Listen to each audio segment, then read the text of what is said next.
Hello, in today's video, I'm going to share my thoughts on the question of how many meals one should eat in a day. For me, I generally eat 2 meals a day, breakfast or brunch, and dinner.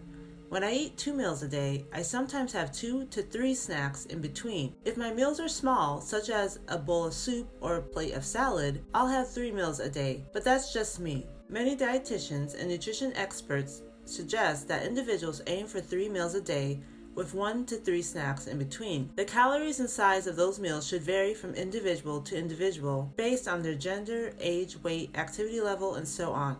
But the goal is to ensure consistent and adequate energy intake, regulated blood sugar levels, and proper nutrient consumption. There are those who are not on board with the 3 meals a day recommendation. They believe that over time, we, as in the Western world, have been conditioned to believe we should have 3 meals a day, and perhaps at a certain time that made sense, such as in the 19th century when we lived more active lives. Before industrialization, Americans only had 2 large meals a day, which was enough to supply them with energy for their rural and outdoor activities. But now, many people's lives are sedentary. We don't move as much as we used to centuries ago, so we don't require as much calories or energy as we did back then. One reporter believes how we eat is heavily influenced by our work lives. She adds that perhaps in the future we'll go back to having a light meal, then a main meal that fits the work we do. Some experts believe that how often we eat should depend on individual preference, which is different for everyone.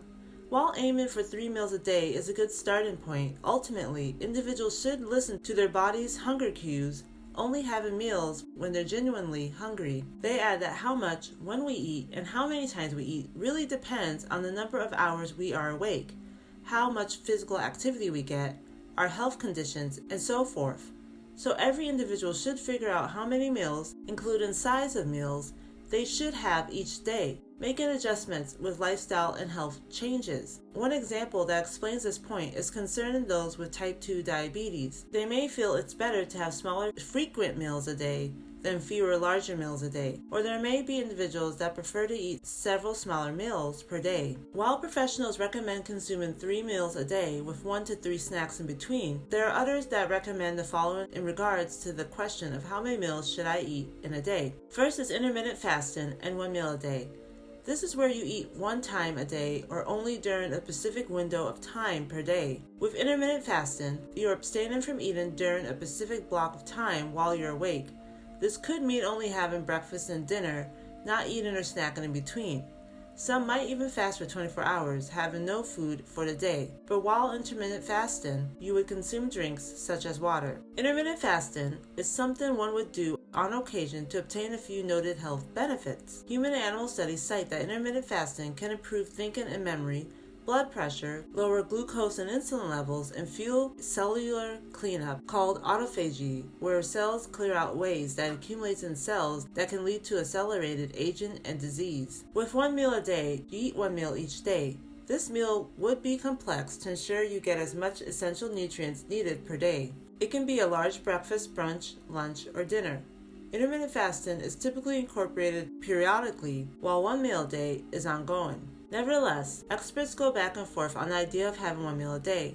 For those who support it, they reference early human civilization and how they generally ate like this before the introduction of fridges and supermarkets. Before that, food wasn't easily available, so people often consumed 1 large meal a day. Even in ancient times, such as in Rome, they had 1 meal in the afternoon. For those who don't support these methods of eating, they caution that intermittent fasting and 1 meal a day isn't for everyone. They don't recommend these eating methods to those with chronic health conditions such as type 2 diabetes. This is because individuals with these conditions generally cannot go long periods of time without eating, as it can negatively impact their blood sugar levels. They stated that the glucose these individuals obtain from food should be distributed evenly throughout the day. Even those who have no health conditions should not adopt these eating methods, especially 1 meal a day, long term, as it can eventually raise blood sugar levels, thus increasing one's risk for type 2 diabetes.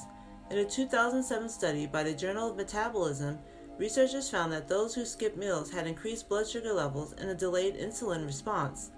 They also had concerns of potential nutrient deficiency, since they believe most people may not be able to consume and absorb all their essential nutrients in 1 meal, especially when considering that several vitamins and minerals cancel each other out if consumed together.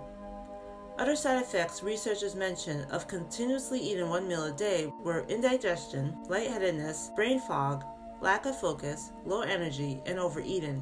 They also emphasize that the benefits of intermittent fasting are already obtained while one is sleeping, especially if one gets adequate sleep, such as around 8 hours a day. Second is 2 or 3 meals a day. This is where the general consensus agrees the most on concerning how many meals one should eat in a day. If it's 2 meals a day, that usually includes a brunch and dinner. These meals will be substantial as well. And if it's 3 meals a day, it will include breakfast, lunch, and dinner. These two methods can also include snacks in between, but not always. One expert states that having 2 to 3 meals a day is best, with most of your calories being consumed earlier in the day, such as during lunchtime. Third is 6 meals a day or snacking. This is where you have smaller meals such as an omelet for breakfast, a bowl of fruit before lunch, then a sandwich for lunch, and so on. These meals are not complex and include different pairings, but you eat enough to get the variety and nutrients you need each day. Snacking is a close cousin to having frequent, smaller meals per day. This is not junk food snacking where you have a donut for breakfast, chips for a morning snack, then beef jerky for lunch. These snacks are nutrient dense and healthy, such as having a banana for breakfast, nuts for a mid-morning snack, then carrot sticks and hummus for lunch. Many would describe this type of eating as grazing, and it likely favors those who don't feel like having substantial meals, who are often busy and on the go, or who prefer to consume small amounts of food at a time throughout the day. If you look at various cultures from around the world, you'll find that they have different eating patterns that work for them. Many have small but frequent meals, and many have the standard 3 meals per day, but none of these cultures' health as a collective is impacted by how often they eat a day. For example, in Argentina, they have around 4 meals a day: breakfast, lunch, an afternoon meal called merienda, and dinner. Merienda is a smaller meal than the rest. Dinner is the largest meal that occurs around 9 p.m. In Laos, they have around 3 small meals a day, and in Jamaica, the farming communities have 2 large meals a day that include snacking between them. Their lunch is considered dinner, occurring between 2 to 3 p.m. In the city, they have 3 meals a day. The goal with meals is to stay satiated while maintaining calorie intake. Health and wellness is important, so quality, nutrient-dense foods are often the focus. And just as important, how often one eats is dependent on their nutritional needs, lifestyle, and culture. So how often you should eat in a day should depend on how you can obtain your nutritional needs, what fits into your lifestyle, and the culture you're a part of. But ultimately, what will keep you satiated throughout the day? The body is always working, even more when you're awake. It's constantly burning fuels and thus requiring more. So it's best to provide the body with a consistent supply of food, i.e. fuel, when you're awake so it can continue to function at its best. While you can benefit from taking long breaks from eating at a time, such as with intermittent fasting, especially if you're trying to detox the body, doing so regularly and long-term can lead to unfavorable health outcomes, as mentioned before, since the body will have to work harder to find fuel for essential organs such as the brain, liver, and kidneys. Ultimately, eat how many times per day that is reasonably right for you and what works with your health needs and life. You can start with 3 meals a day, incorporating 1 to 3 snacks in between. Then make adjustments as you listen to your body's hunger cues. From there, you can establish a permanent pattern of when and how often you aim to eat per day. If it ends up being 3 meals a day, that's okay. If it's 2 meals a day, that's okay. Or if it's 6 small meals a day, that's okay too.